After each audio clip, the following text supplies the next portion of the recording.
Hey everyone, and welcome back to Intern the Podcast.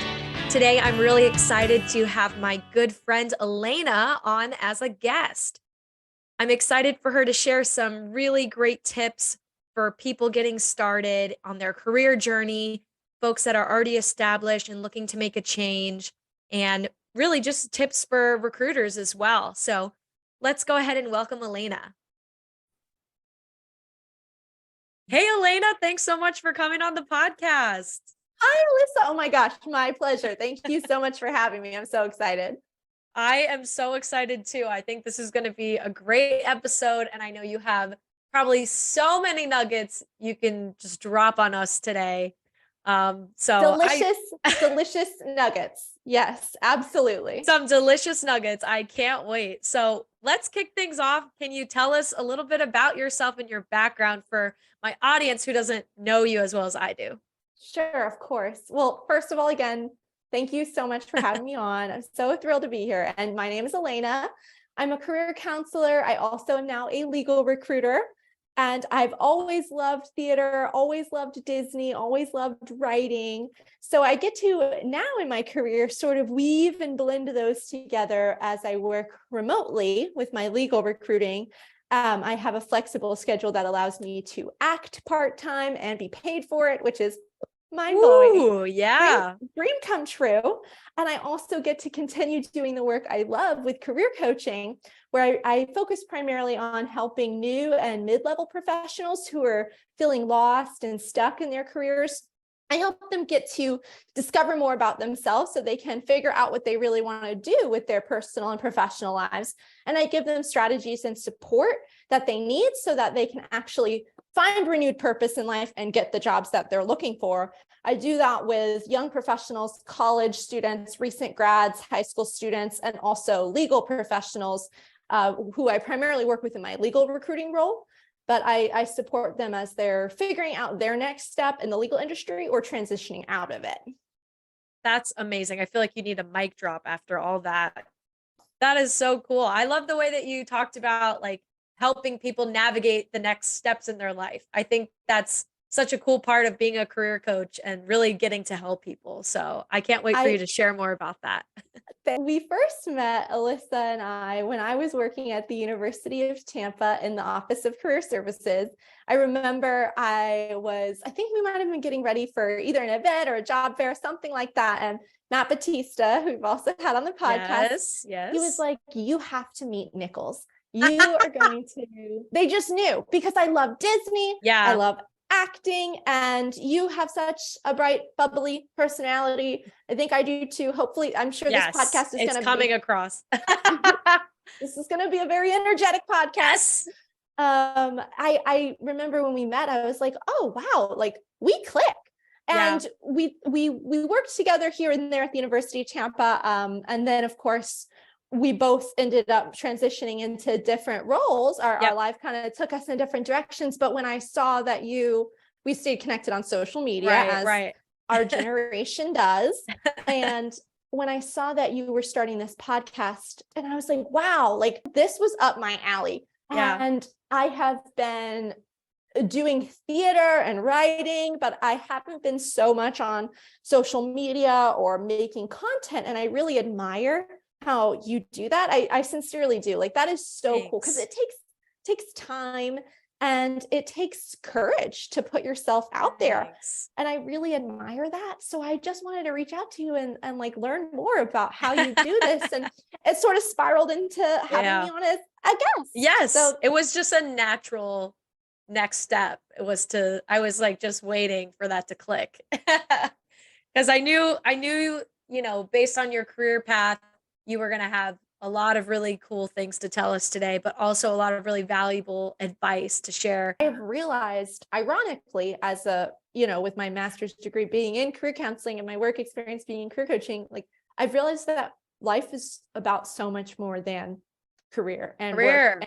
And wow. Really, I went to Florida State University and I worked in the career center there and I was trained there, and I'm so grateful for that. They actually talk about how career doesn't mean job. career really spans your entire life, and it's about so much more than just your work in a traditional sense. And so now my career, for me, is so much more fulfilling and balanced, because although it's a little overwhelming at times having to wear all of these hats, I am the kind of person that loves to stay busy, and I love the variety. So it really makes me happy that I can do my recruiting work, I can do my career coaching work, and I can do it on my terms. So that way I can also do the acting that I love. And because of the flexibility in my schedule, I can now do the acting more professionally. For me, the past 2 years or so have been a real journey of self-discovery, because I have been the kind of person, like I said, I love to stay busy. And I went through school very fast. I actually got my bachelor's degree in 2 years. Oh, wow. And I know, that's a fun fact. And not because I had my AA degree, just because, like, coming in, you know how some students can have, I just took a lot of classes. I went really You just fast. like went through every summer? Is that how you added more? Okay. I think my point in bringing that up is that I am now kind of slowing down. I feel like I went really fast through school. I went very fast through some jobs, and not very fast. I spent some years in them, but I feel like now the past 2 years has been me actually taking a step back, trying to figure out, what do I really want my life to look like? Because I felt like I had accomplished everything that I wanted to do. I'm just naturally energetic and I'm driven. So I can relate. Yeah, we're both ENFJs. Yes. So woo. That's right. And we're both ENFJs. So I like to get things done. And my parents both went to college, and my mom graduated from college expedited as well. So it wasn't like it was something I had to do, but it was a story. Right. It was a story I had grown up hearing and internalized. And so, and I knew I wanted to go to grad school because, yes, I was eager to get into my career. I don't know why, but I was really excited to go to grad school. My mom had her master's degree in counseling, and my dad had gone to law school. So it was, again, just something I had grown up sort of internalizing of, you don't just stop at college. You go and you get your master's degree. And now my perspective on that has really shifted. I'm like, you don't even have to go to college. So I think it's kind of funny how my own experience, although influenced by my parents, now that I have this education and these degrees, I'm like, gosh, you don't even have to do that. Now I see it. Now I see it. And I do work with some high school students, and I do talk to them about that and how they can fill their time beyond high school without college in a meaningful way. So that's something that I do. But when I transitioned from high school into college, I saw that I was incoming with these credits, and I love a challenge. One of the assessments that we learned about at the University of Tampa is called True Motivate. And one of my top motivations is meet the challenge. So I really enjoyed being able to plan my own schedule and to orchestrate it in a way where, yes, I had to get like approved for credit override. I had to take some transient classes from another college nearby and all of that. But it was really fulfilling to me and energizing to be able to accomplish that. And I had so much fun too, helping my roommates and some of the friends that I had in college plan their own schedules. So for a time I was like, maybe I should be an academic advisor. Maybe that's the path for me. But I realized that it wasn't so much about the organizing the classes that I liked. It was about learning what people really wanted and helping them achieve that. Great. That's, again, kind of very, very similar to what I do as a career counselor. Yeah. I see a lot of synergy with the story you're kind of, telling here, as you're talking about your parents' journey, right? You were saying your mom finished school fast, your mom is a counselor, you're a career counselor. I'm like, okay, I'm seeing the tracking, and your husband is also a counselor, right? Yeah. So I was like, okay, I'm seeing a lot of crossover overlap here. Yeah, overlap. It's funny. I make that joke. I make two jokes, actually. So one about my parents and one about my husband, but it's more self-deprecating, the one about my husband. The one about the one about my parents. Dark humor. We found it already. I love it. I love that. So my parents, I joke that my mom's a therapist and my dad's a legal recruiter, a lawyer, and a legal recruiter. And when they had a baby, they got a career counselor. There you go. It's really funny. I love it. That's so funny. That's great. So I've always grown up with the recruiting and the counseling. And then, I mean, you can probably tell I'm driven. And so of course, with that comes anxiety. Yeah, sure. And perfectionism and insecurity and imposter syndrome and all of these things that I just sometimes I have these voices in my, well, not like in a schizophrenic way. No, I gotcha. I have these voices in my head that push me, and it's not always coming from a very good, positive place. Yeah. In fact, it's often coming from I'm not doing enough. I'm not working hard enough. And sometimes that pushes me, and it's really hard to separate myself from that when it in fact pushes me to achieve and accomplish really awesome things. Yeah. It's like, how can I like reject that when it's causing me to achieve this, but to push yourself. Right. But then I met my husband, and I mean, at the time we were both in grad school, and he was getting his PhD in counseling psychology, and I was getting my master's degree in counseling and my educational specialist degree in just education. And I felt like he had a much slower pace and I was a much faster pace, right? That has to be interesting or frustrating or both. It actually was so helpful because he really caused me to slow down and to sit with some of my, like, what was going on. And I needed, honestly, to marry a therapist. So I love that's my joke about my husband. It's really more self-deprecating, but I really needed to marry a therapist. And I'm so grateful for him. No, that's so refreshing though, because I think, Alaina, what's so great about what you said is like a lot of people are not so authentically transparent like you're being, especially like in a public forum, like, you know, a podcast that we're recording and releasing to hundreds of people strangers on the internet. You know, I myself have had those thoughts, and those are things that I'll talk about with my therapist or with my family or some of my fiance, my friends, you know. But it's really refreshing from this point of view, somebody that's my peer that I admire saying things that I would never imagine you saying. You know what I mean? Like, I see how successful you are and how happy you are and how passionate you are. It's like, there's no way she has imposter syndrome. And I remember we talked about it on the phone, and when you said that, it kind of blew my mind. And I was just like, she can't have that. What do you mean? Like, what? I was like, of all people, like, you know, all the dreams and goals you talked about on the phone, I was like, those I would be a huge fan of. And like, your first subscriber, your number one, you know, cheerleader, all the things. I'll fight your husband to be number one on that. It's really validating and just really encouraging in a way to like hear you talk about it, because I admire so much, you know, all the things you're doing, you know, and we have so much in common that it's, you know, just, I really appreciate you sharing all of that. And I think that's just really, really great. Oh, of course. Well, I think it's so important for us to be open and for us to be transparent about what we're experiencing, to normalize it, because pretty much everybody has self-doubt. I'm sure. Negative self-talk, and especially as it affects the, you know, career decision-making process and your job search process. It's really important to acknowledge that. And I really value authenticity.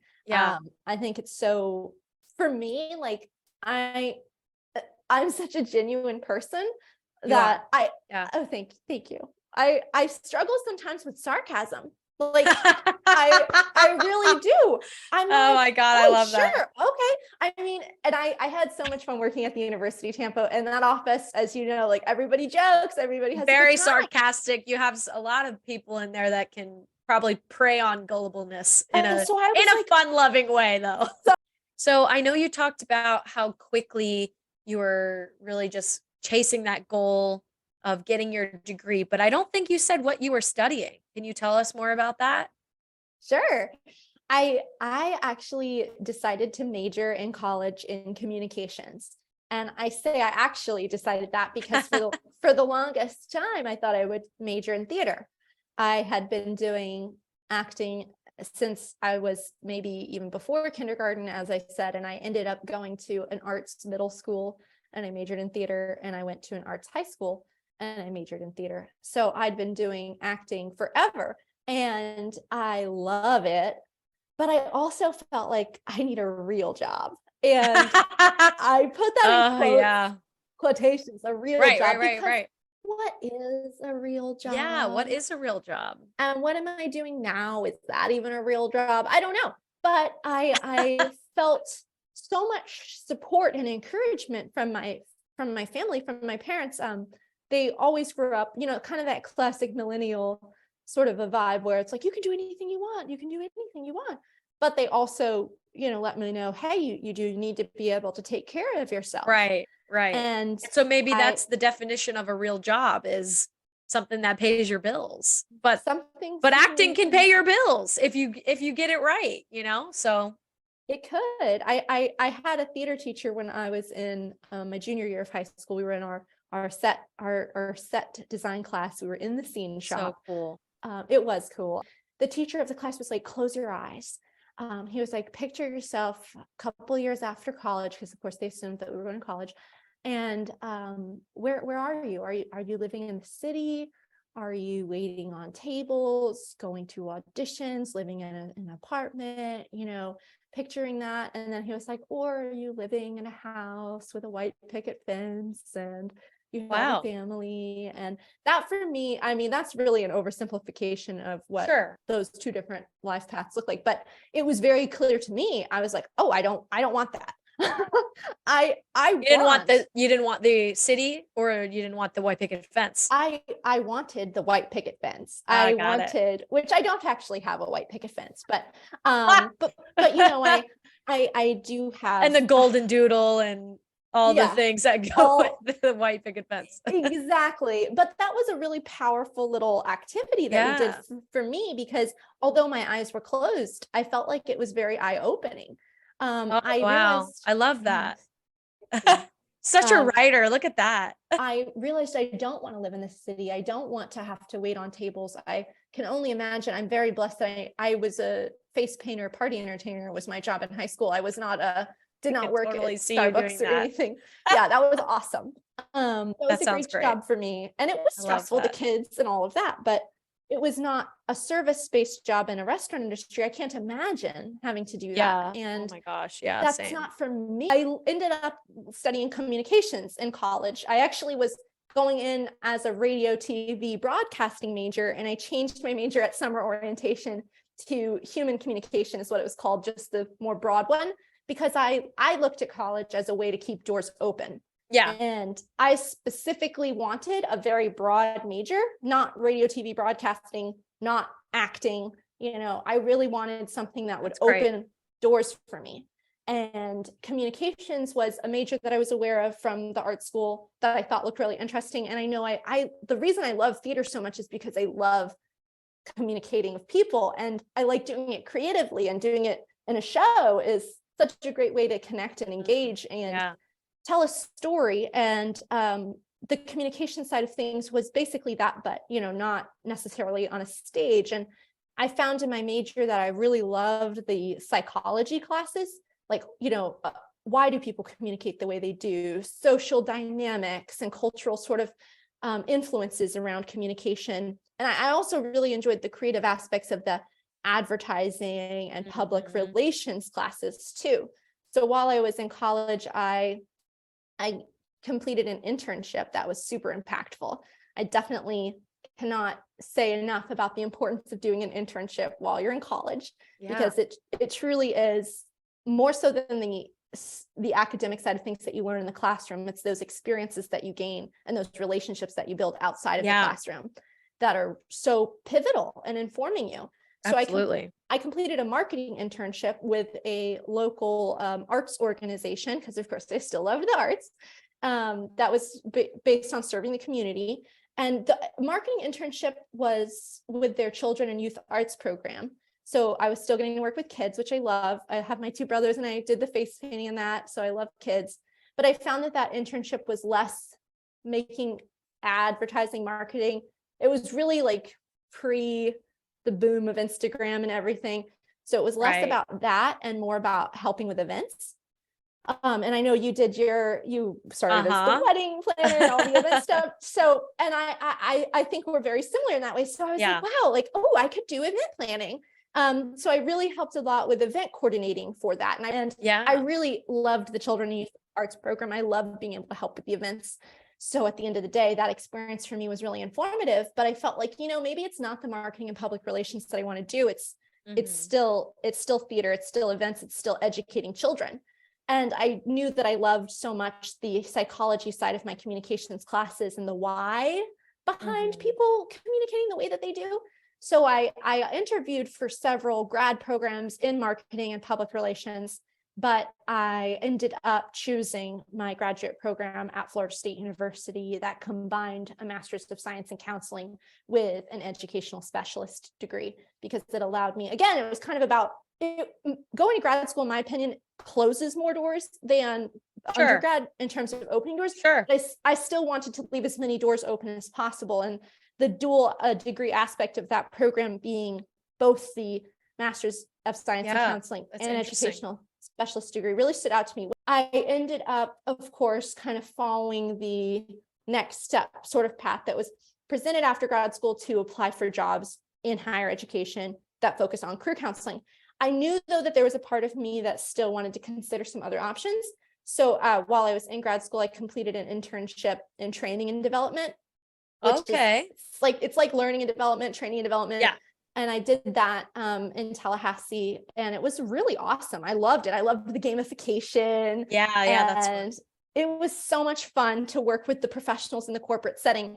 But I have always loved school. And as I mentioned, I thought I would want to be a teacher. And I just didn't like the corporate setting as much as I liked working in the school setting. And working on a college campus is just the best. Yeah. Especially, where we met, the University of Tampa's campus is gorgeous.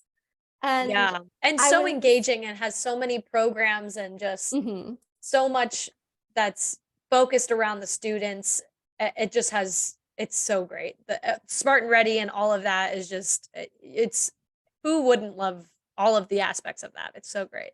And even when I realized after the pandemic that maybe that role and that environment was no longer aligned with what I felt I was being called to do, the culture in that office was so positive and so open that I felt really safe in being able to be fully myself and to be transparent and to share what I was experiencing, that dissonance and the guilt that I felt around it, because I had gone to school for this. I had invested money and time in this. And just like my theater at the time of high school was my identity, at the time of kind of after the pandemic, that was a great time for all of us, I think, to reflect on our values and our interests and our skills. Yes, it caused everybody to slow down and pause. Not even slow down, just completely stop. Absolutely. And it wasn't just some of us, it was all of us, all over the world for the most part. And because of that experience of having to stop and not being the only person, I felt like I could actually reflect on what was going on and where I was. Yeah. And I realized that I loved what I did, and I loved my team, and I loved my students. I loved working from home. And I couldn't do that. I couldn't do that working in higher education. And I wanted more than what I had. And it was a weird, dissonance for me, because I had everything that it's very privileged to say this. But I had everything that I thought I ever wanted. I had my degrees, I had a home, I had my husband, although we weren't married at the time, but I had my committed partner. And I had my job, and I had everything that had ever been told to me that I wanted. and that I had internalized that I wanted. And I realized I wasn't satisfied, and I felt unfulfilled, and Yeah. I felt like I wanted more, not in a greedy way, but in a way of, I know that this isn't where I'm meant to stay forever, and maybe I'm ready for a new challenge. And at the time, in that role, in that environment, there was always an opportunity to take on more, for sure, but there's not always new, and that's and, not the same. and not always coming with more pay either. Right. And that's especially in higher ed, if we can just call a spade a spade. I mean, I love education in general. Yeah. I love it. I love education. Like I said, I always wanted to be a teacher in some capacity, but it doesn't pay great, and life is really expensive. And, right. Not for the master's degree that comes along with it and all that other. Yeah. And I realized, like, it's time for me to go. And I was able to be very honest about how I was experiencing this, because I wasn't sure if I wanted to leave. I wasn't sure if I just wanted more, growth opportunities there. And it's a great place to work, so nobody leaves. So there's no way to move. You can't move up. Right. You can't advance. And so I realized anyway, though, that I did want to work from home, and I wanted something different, and I wanted more in my life. And it was just time for me to go. And I was auditioning for jobs. I was interviewing for jobs. No, but I'm so glad you just said that, because literally, like, how many times have I been like, oh yeah, I gotta rehearse, and I'm like, practice for my interview, like, or whatever, prepare. I know. It's so similar. And job searching is an exercise in rejection. And auditioning for shows, whether I had lived in New York City and waited the tables and gone to the auditions and all that, that's also an exercise in being comfortable with rejection. But I was looking at it from the perspective of, I am, for the most part, happy with where I am and with what I do. I know that I'm curious about finding what is a better fit for me, but I'm okay here. And I wanted to just take the time to really figure out what was right for me. So I did a lot of informational interviews, and because I was so open with my team about what I was experiencing, and they work in career development, they were obviously helpful, and recommended some people to get in touch with, like Dave Pitts from Know Before is fantastic. Yeah, he's awesome. He is awesome. I nominate him to be on your podcast. Oh yeah, we've been working on it. He's got a busy volleyball schedule. Oh yes.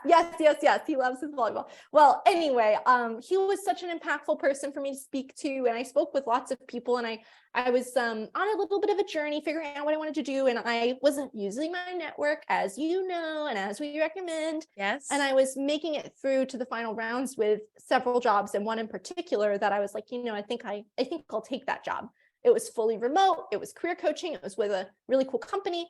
And then when that one didn't work out, which is a whole nother story, when that one didn't work out, I realized, like, I should have been really upset that didn't work out, having been able to make it that far in the process as I did. And I realized I felt fine. I was honestly relieved. And I had to do a quick, yes. And so I had to do a quick check-in, a little scan of what was going on. Why did I feel not even upset about that, and in fact relieved that I didn't get that job? And I realized it's because I didn't actually want it. I thought I needed to have a real job, and I thought I couldn't leave my current job until I had something like that to fall back on. And again, I'm very privileged to be able to have a husband who had a job, and not just that, but parents too, my dad in particular, who would help be a little foundation fallback for me to be able to take a little bit of a break if I needed to. But something that I didn't share before, but is obviously what I'm doing now, is the legal recruiting. I had always thought of the idea of doing legal recruiting, which is what my dad does, as a plan B. Like I had never thought of it as a plan A, because I wanted to do my own thing. I wanted to be independent, and I wanted to do something different. And I always knew that my dad wanted me to work with him. And in fact, while I was in college, I had worked part-time helping with legal recruiting. So it was something that I had experience with. But I just felt like, to be honest with you, Alyssa, I felt embarrassed about the idea of working with my dad. I felt guilty because I felt like people I had gone to school for this and people would judge me. People would think it was nepotism, and Yep. people would think that I wasn't actually doing a job, that I wasn't actually working. And I'm a very hard worker, and I really pride myself on that. And I didn't want people to judge me in that way. And so I realized when this job that I had been interviewing for didn't work out and I was relieved, it was because I didn't want it. It was because I wanted to work with my dad. It was because I wanted to do legal recruiting, but I hadn't been letting myself feel that. Yeah. Because and explore it or even think about it, really. Right. Yeah. Because I was just tamping it down because I had all of these judgmental voices in my head, when in fact, the people around me, even from when I was in college, had been grad school, had been telling me like, you could do legal with your dad. And I never wanted to do that because I wanted to do my own thing. And I didn't want people to judge me for it, but I realized it's actually what I wanted. And being able to do the legal recruiting, which is fully remote and very flexible in terms of schedule, opened up the possibility for me to pursue acting, to pursue writing, and to be able to still continue to do the work that I love with career coaching, but with attorneys. And it's intimidating. I will sometimes even still, having done it for 1.5 years now full time, be very nervous to hop on the phone with a lawyer or somebody on the recruiting staff in a law firm. But it always goes totally fine. It's always a great conversation. Yeah. But it's different working with a college student or a college grad than a lawyer. But at the end of the day, they don't know the same things. They're like, do I need to wear a suit for a Zoom interview? They'll ask me that. And I'm like, a student or a professional asks you? An attorney. Attorney. Yeah. See? Yes. So exactly. So I still get to do that same work. And in fact, I've been able to start my own career coaching practice that I really do on the side. Heck yeah. But yeah, it's awesome. And I want to grow it more. It's something I found I really get to pour my creativity and my entrepreneurial energy into. It's been a goal of mine since grad school, to be honest, to have my own career coaching practice, and being able to do the legal recruiting and have the flexibility to do acting also gives me the flexibility to do that. If somebody is listening right now and they're interested in reaching out to you, how can they do that if they want to be coached by you? That's a great question. If anybody has any questions that they'd like to ask me, you can email me at askalaina.com. So, okay, I'll put it up on the screen. I can do that. There you go. I'll spell your name because I know it's not how people might predict it spelled. Thank you, Alyssa. Yeah, it's a little tricky. My mom likes to be creative, and so do I. Oh, it's beautiful though. Yeah. Thank you. Yes, I do have a website. It's askalaina.com, and I have an email address to alaina@askalaina.com. Oh, I love it.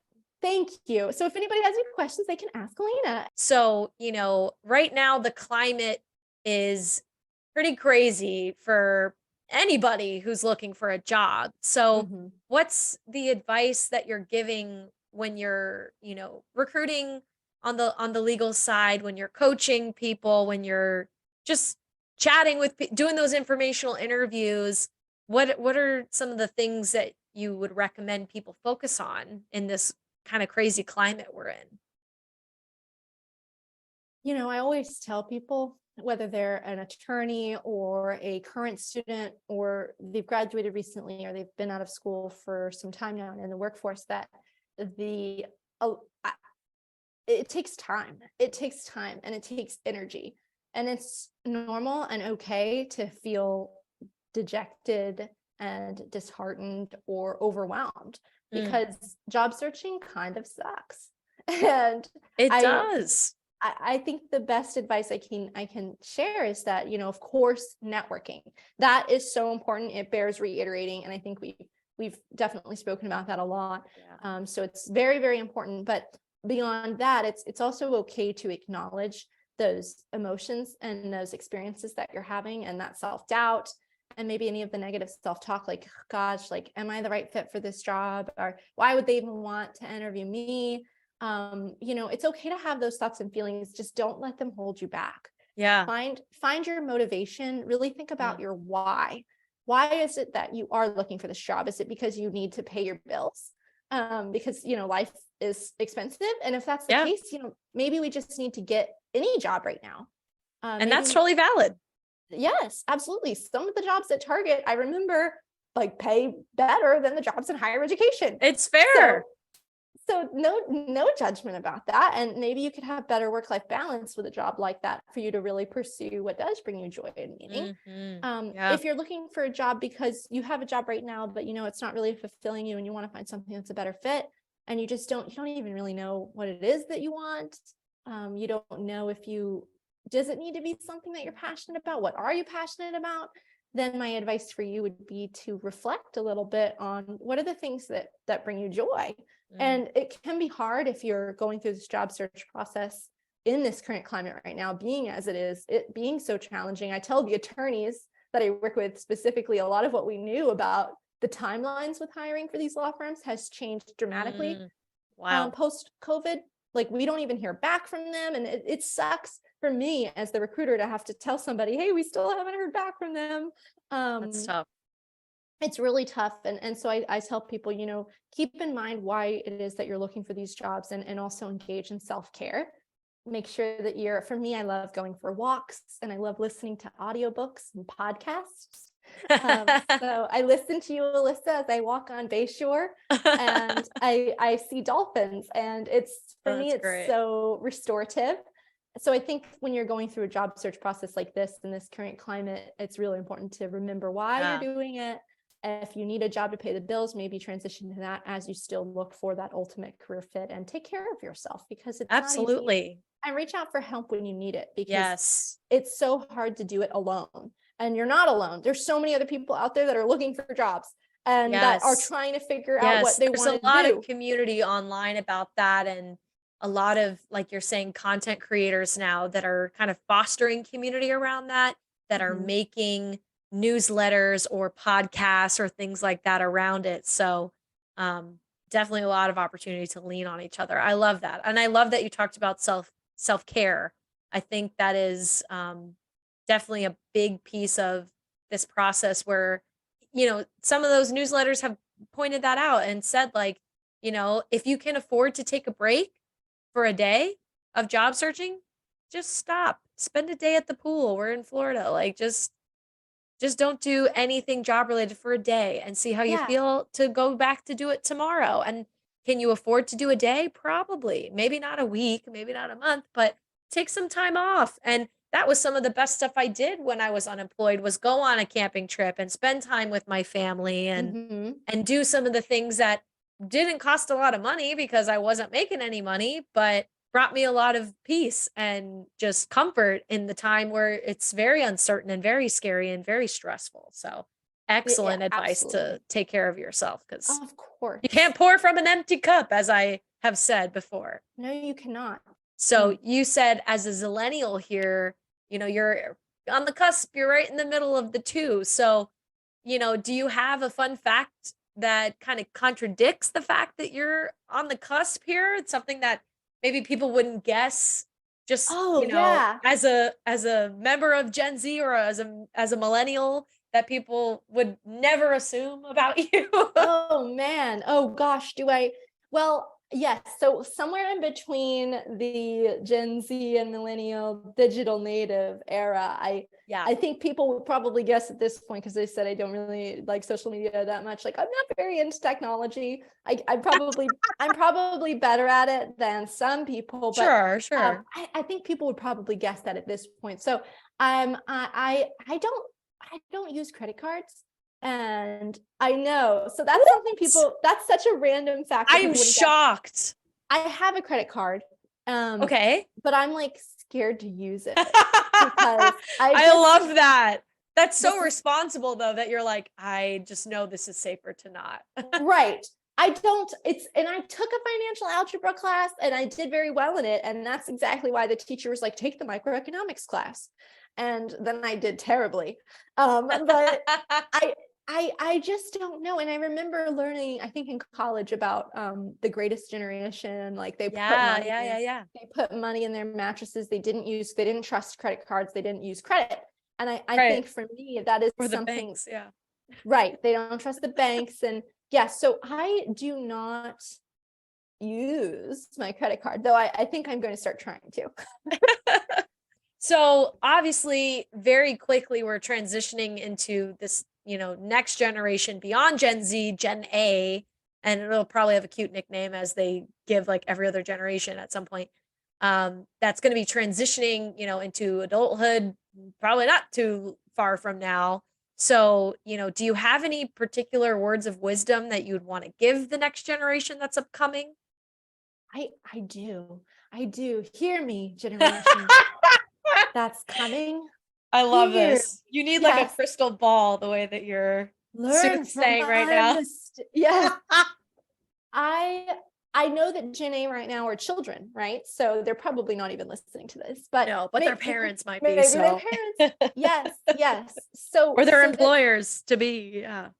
Yeah. So this advice will be for them, for their parents, etc. But I think that when I look back, as I've shared with you, and thank you, Alyssa, for just listening to this and letting me be so expressive and so wide ranging with my story about myself, and to the listeners who have made it this far into the podcast, thank you as well for listening. I look back at my experiences in childhood, and although I didn't see my career being linear at the time of being in school and all of that, I actually look back and I can see how the pieces of the puzzle fit together for where I am now. I look back and I can see how these dots create an image. Yeah, they make sense. I can see how it connects. And what I would say to Gen A, as children, have fun, try new things and explore, be open-minded and be courageous and have a good time figuring out what you like. Sometimes when I work with people, I say to them, because they're so in their head, they've been on this path for their whole life, just like I mentioned, and they don't know what even else they could do. And I'll say to them, what did you like to do when you were a kid? Even if it's color, whatever, play with Legos, watch Star Wars. Some of us still like to do that. I used to love to go to Disney. I would love to act. I would love to write. I would love to read. I would love to go to classes at Duke over the summer and study screenwriting and creative writing and read mythology. And like things that I didn't really see coming into a career. But now I see being able to do legal recruiting, where I help people find the next job in the law, field, or work with people in other fields. I'm using all of those skills that I developed in attention to detail, and I'm using my education. And at the same time, I'm also still getting to do theater and still write. And I'm starting now to discover ways to do that in a professional sense. And my advice to Gen A would be, don't discount the things that you're doing now in your childhood. Pay attention to them and be open to discovering and trying new things. And even as you grow and evolve and you experience the newness of life, don't forget where you've come from, because I think those pieces will come together later and they might inform what could be the most meaningful and fulfilling path. Beyond just one job. I'm certainly Gen Z in the way I've leaned into the gig economy. Yes.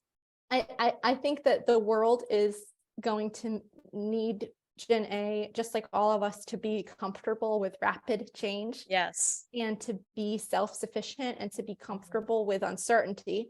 So I think that's something for Gen A to keep in mind. But most important is to just have fun and be open-minded. I love that. Yeah, I think that's such a good point, because, I think they're going to be here sooner than we think. But to your point, they are children right now. And maybe it's not, my main audience or our folks in the community that have their ears wide open to this information quite yet. But I love that, you're talking about how you never know what's going to be an important moment in your childhood until it's an important moment when you take that first theater class and you're like, oh, so there's something here. This is a core memory, like a Disney thing. Like here we go. Yeah. Inside Out. Right? Yes. Like Riley had with hockey and how you had with theater. And that was awesome. Alaina, I am so happy you were able to be a guest, and you just provided so much insight. And I loved how you brought it into like like you said, you're like got this writer brain, and it's like a movie, how it all unfolds and it all connects and it And all I'm the makes main sense. character. And of I'm the course, she's the main character, and I'm the sassy supporting best friend role. And I will totally take that all day long. I love it. Alyssa, this was so much fun. I love your Yay. podcast. I'm a huge fan. I can't wait to see what else you come out with. And the advice that you're sharing, oh my goodness. If you haven't, people listening to this, if you haven't listened to the interview, get ready with me. Go listen to that now. I love how much you love that one. Yes, your advice is awesome. Your perspective is fun and fresh. And I'm so grateful that you shared these hours with me today. And thank you so much for having me. You're so welcome. Thanks for being on. I really appreciate it.